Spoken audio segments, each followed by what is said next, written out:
Good morning. This is Seeker the Scuffed coming at you live with a little bit of Ace Attorney. Not the game. We're not doing that yet. We'll do that in about, maybe 10 hours. For now, we have this. I never streamed the first three games, and it's been a while since I've streamed this one. So we're going to do a bit of a tier list, and then we are going to do a recap of what we've done in this game so far. See if I can remember it. Okay, and also we have a bit of a different audio setup today. Probably doesn't sound too different, but if it does, I won't know unless someone tells me or until I get to the end of this. So let's hope that I sound all right, eh? Yes, it looks like it's all good on my end. So, let's start this out. We need to get a baseline down, and that is our first trial. Now, we're not going to be doing any spoilers for this. We're just going to be talking about the general quality in case someone wants to play them themselves. But we're going to be putting this one right in the middle because it is our baseline. It is a tutorial. They tell you who did it right at the start, not the character but the player. And it's very short. It's not bad, but it's also not good. And if something's above it, that means it's good, okay? We just need to get that clear. Now the second one, it also has the unfortunate, how do we say this? They also show you who the villain is right at the start. They show you the player. And that's not great, but it does work off of what we learned here in the first chapter. It connects to it really nicely. And it sort of introduces the humor of the series because the first one, like I said, just a tutorial. Any humor is purely like physical, I guess. And even then, there's not too much because it's a very cut and dry case. And if it weren't for your little defendant being a fool that he is, it wouldn't be humorous at all. It'd be a murder case, which is what all of them are, of course. But it'd be a bit more of a serious one. And number two actually has a nice heavy tone sometimes, able to bounce back and forth between the seriousness of someone dying and the humor, which I feel like I'm repeating a lot, but it's important because this is laying the foundation for that the series is going to build off of. Now, number three is going to go right here, and it's our first chapter where we don't know who did it. It's the first chapter where we have a new and expanded cast, really, and it's the first one where you really get to do your own thing.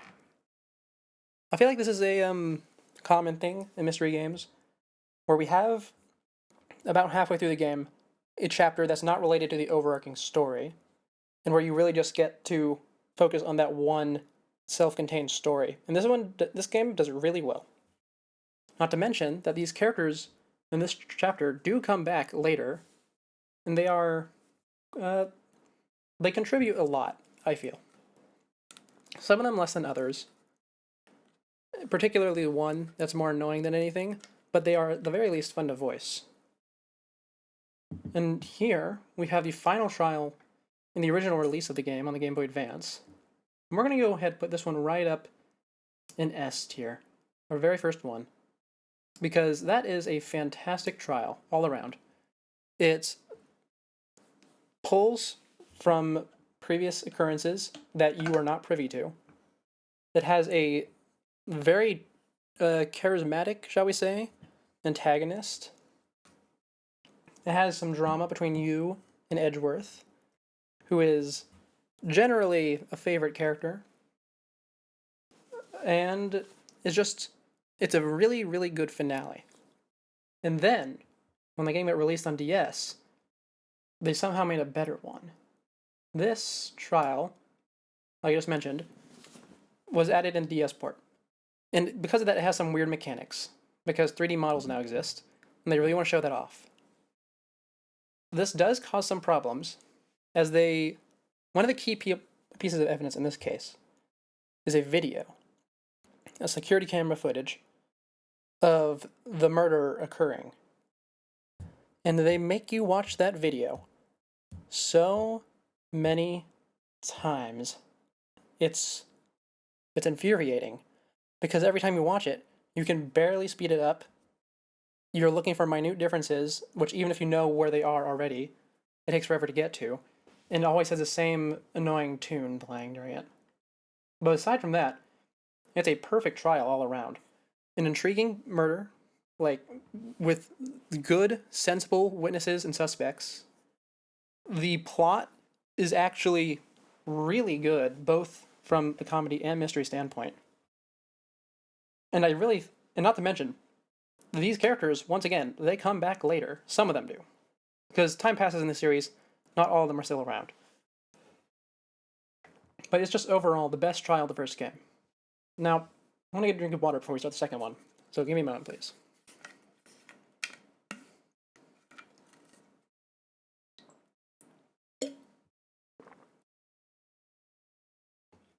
Alright. Second game. We're getting through this quick. Which one did the second game open up with? Hold on, I have a list here. Right, this one. That's a tutorial. That's all it is. It is a tutorial,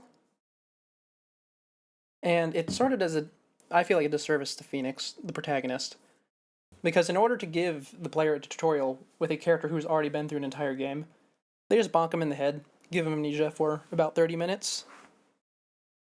And perhaps you could think of that as a spoiler, but it's literally the opening scene of the game. And it's not a particularly great trial. It has a little cute dynamic between the defendant and one of the investigators when they show up again later. But that's about it. It's very silly, and I feel like it reuses some of the ideas from the previous game in a bit of a boring way. Now, with that said, the rest of this game is not bad. The next one we get. Oh, which is the next one? This. Oh, it's this one.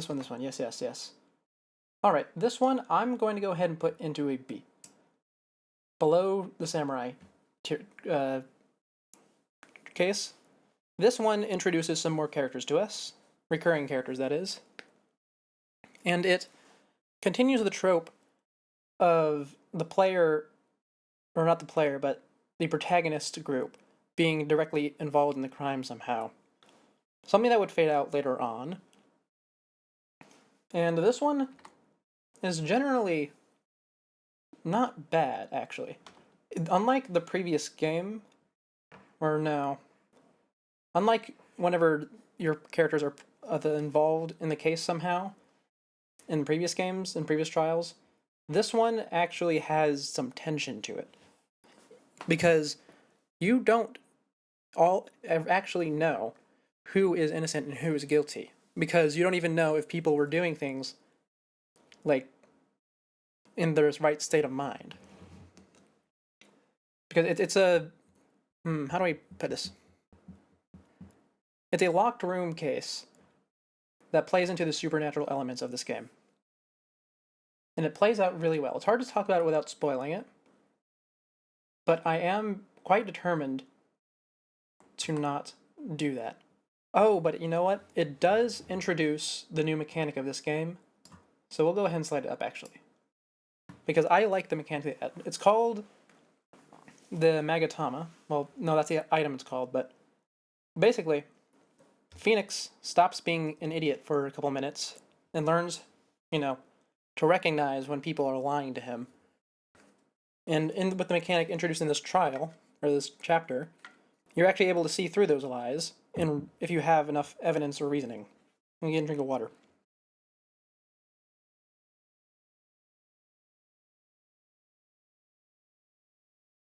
Oh man.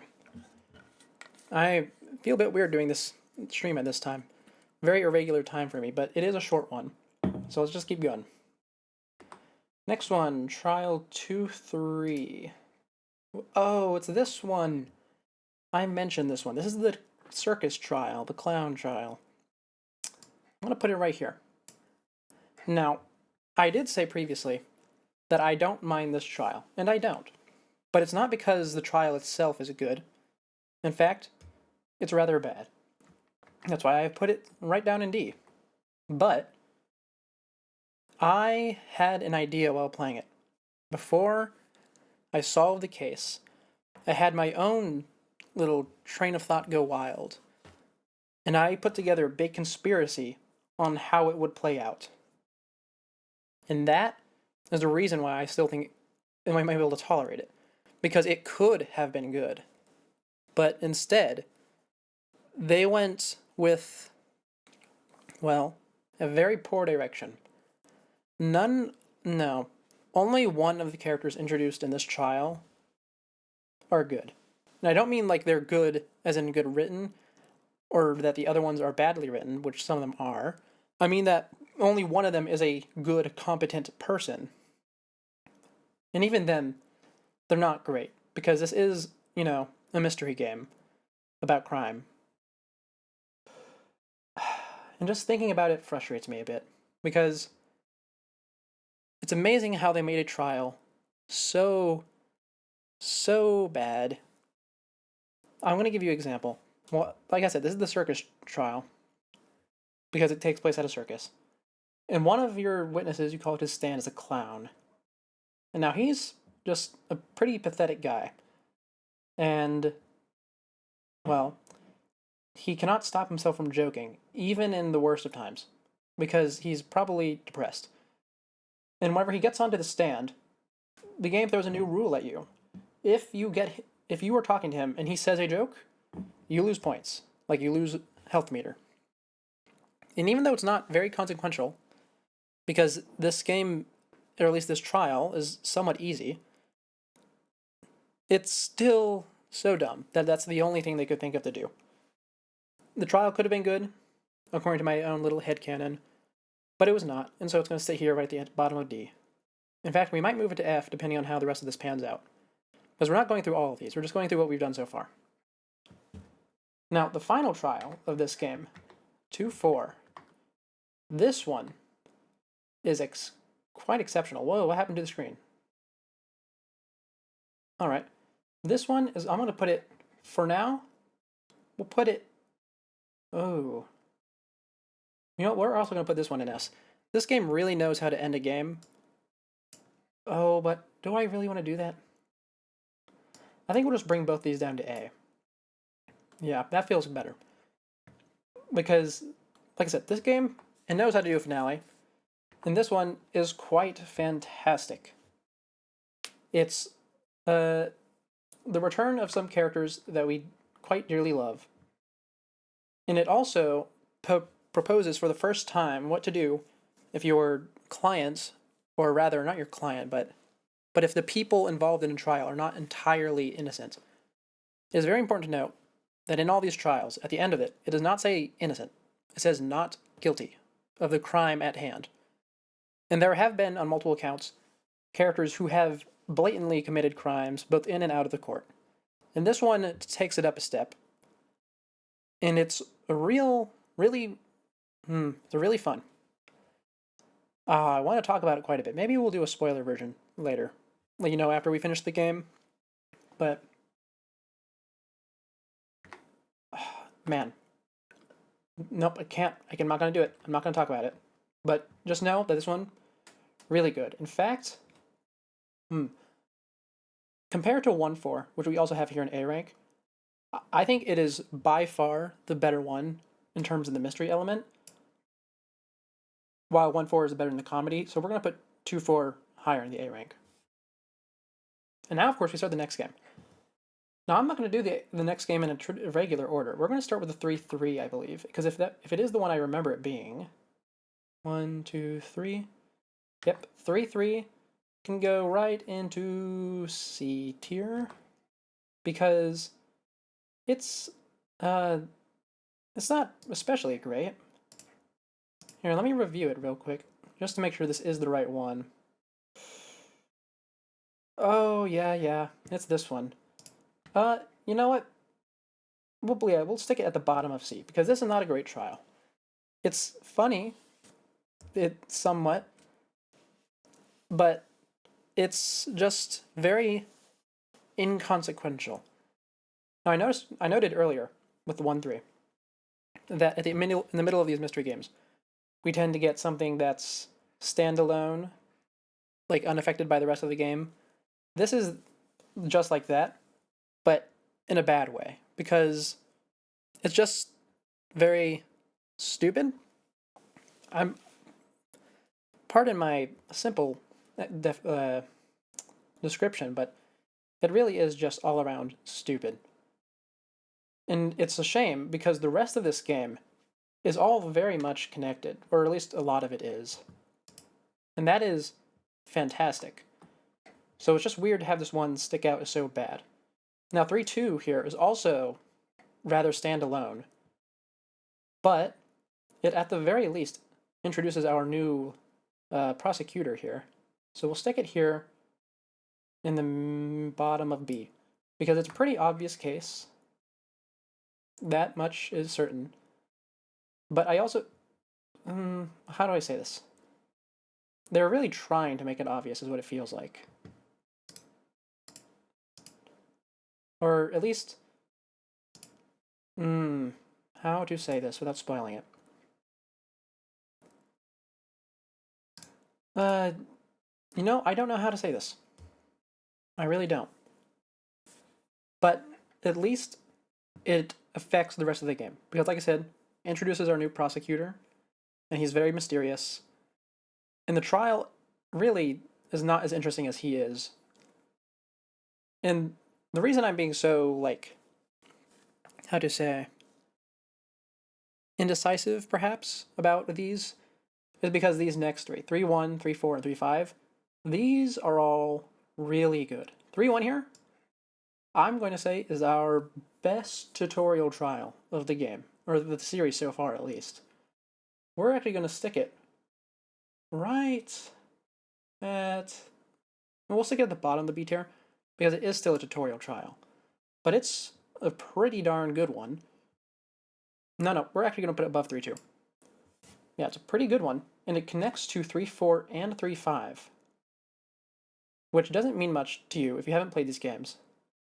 But what you do need to know, that these, as a pair, are going right into the S rank. Because not only did this game have a fantastic ending, it had a big lead up to it. All the way back here in 3-1. They were, foreshadowing it. We're going to put 3-5 higher than 3-4.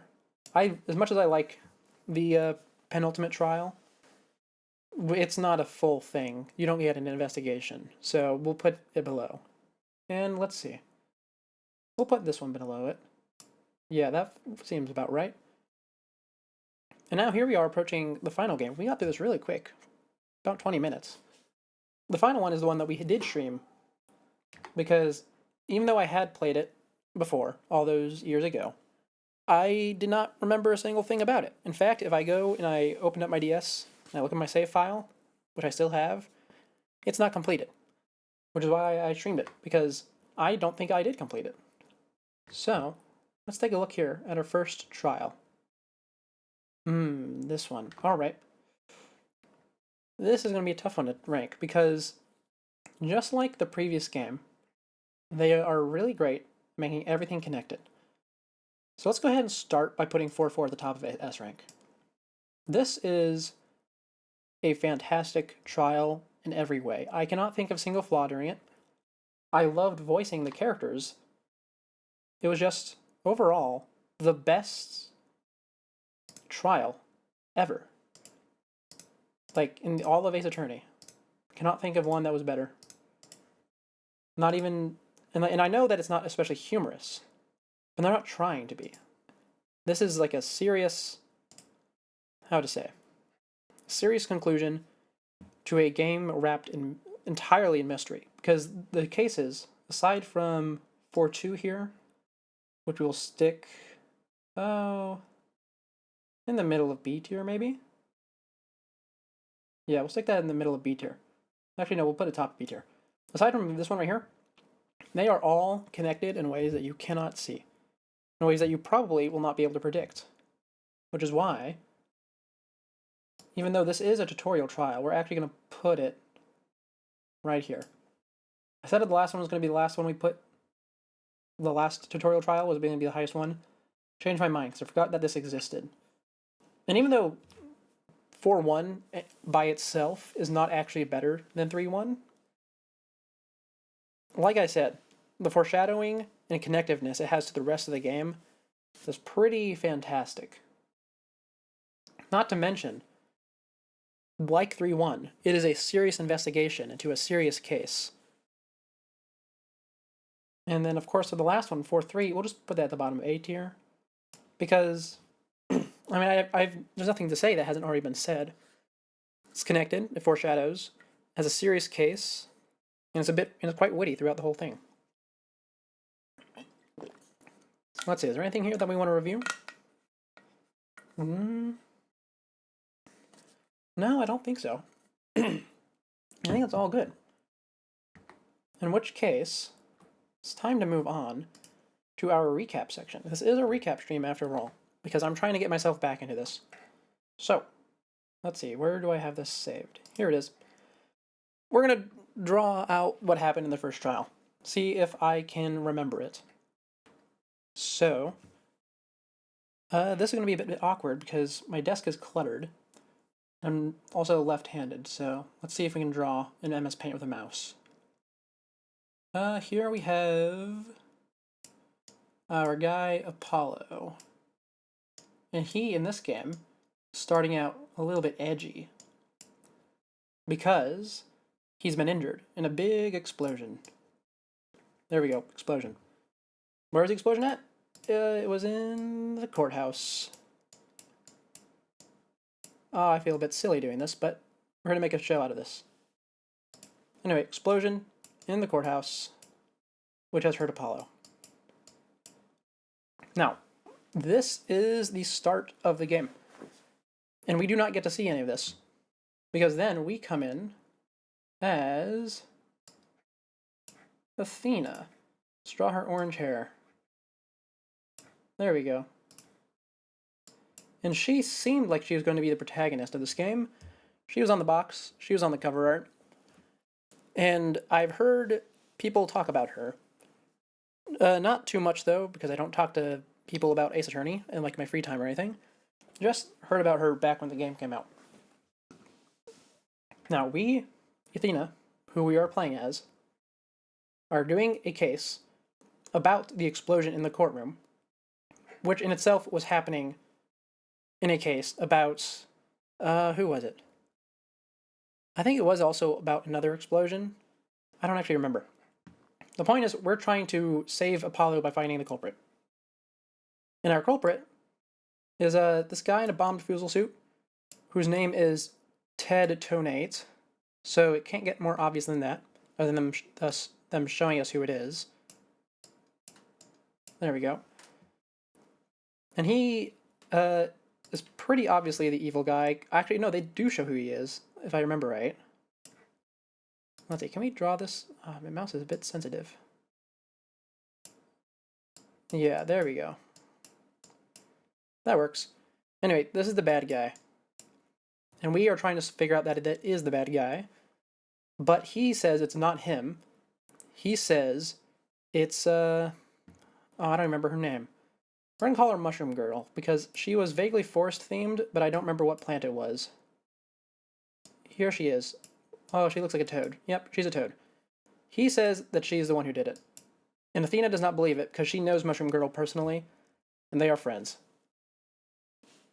Now, Athena also has this little robot necklace that speaks her inner thoughts whenever it is most comedic. It has done nothing for the story so far, but it is there. Now, she's here trying to argue that it's not her.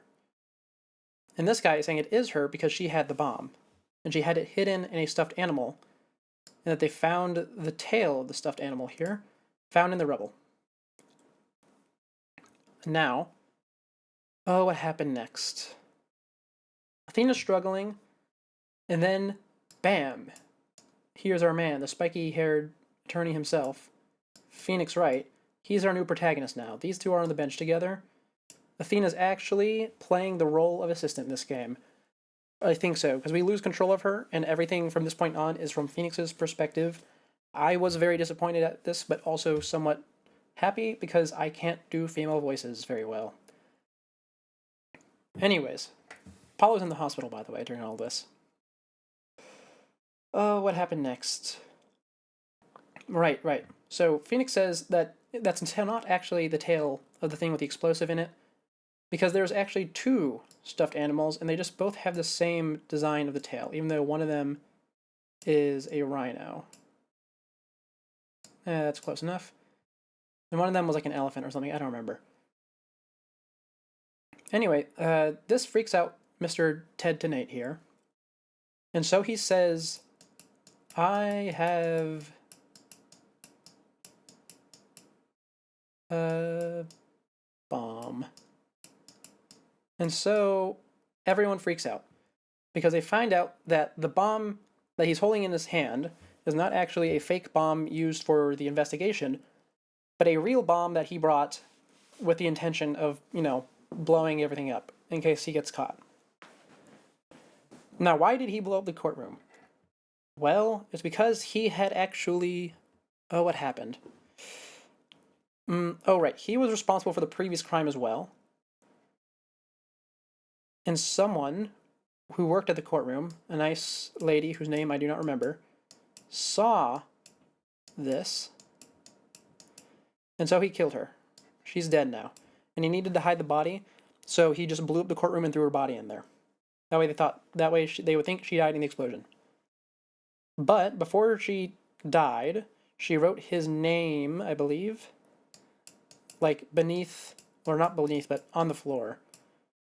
And, she wrote his serial number. That was it. That's it. She wrote his serial number on the floor. And he saw this. And so he wrote in blood the name of the mushroom lady, or whatever her name was. What happened next? And then he hid it, I think, using some evidence from the previous case that they didn't want to move. Anyways, yes, that's why he did all this. But we're still in the situation where he has bomb. He's threatening to blow everything up. So everyone has evacuated except for Phoenix, Athena, and the judge, who's been here the whole time, of course. So now we have these four, sitting in the courtroom, trying to solve the case. Or rather, trying to figure out if his bomb is real. And this is where the gimmick of the game comes in. It had been used previously before, but something to note is that all these characters have some sort of supernatural ability. Or, in Athena's case, a technological ability. Phoenix got a Magatama in the second game that lets him tell when people are lying, and then he uses facts and logic to break through it. Apollo has a wristband that also tells him when people are lying, but he just has to sort of guess that they're lying and, call out their body movements, their body language, which is really dumb. By the way, I hate it, but that's what he does. And Athena here, her little necklace, is capable of analyzing people's emotions. And really, the most use of it we got in the case, the most realistic use of it, was her calming down the mushroom girl whenever she was having an anxiety attack on stage, or on the stand, because, she didn't do it. And also, him, this guy, we gotta give him glasses. This guy, he thinks he's so cool. This is our prosecutor. He has a mullet, I think. Not a mullet, a pompadour. This guy, I hate him. He is the worst prosecutor I've ever seen in this series. He is related to the one who appears in the first tutorial trial, and he's supposedly trying to get vengeance for the humiliation his brother faced. But he's just the worst. He is badgering and pestering the witnesses the entire time, even after the judge calls him off for it. And I really, truly hope that he never shows up again. Anyway, he has also run away when the bomb happened, so we don't have to worry about him anymore. Let's put him out of our minds. So, where was I? Yes. Athena uses her emotion reading necklace thing to deduce that this bomb is fake. And then Ted freaks out, and his eyes go all the way out like this because he's wearing a weird mask. and then smashes the bomb. And just like that, that's the end of the case. But we have a cutscene, an anime cutscene, because we're on the DS now officially, not Game Boy Advance anymore. So, after that, we have edgy Apollo here with his bandage over his eye, and he says, Athena, I gotta be edgy now. The law is collapsing around us. I'm leaving. And then he leaves. And he's gone now, and Athena's very upset about it. And I think that's where it ends. Yeah, that's about it.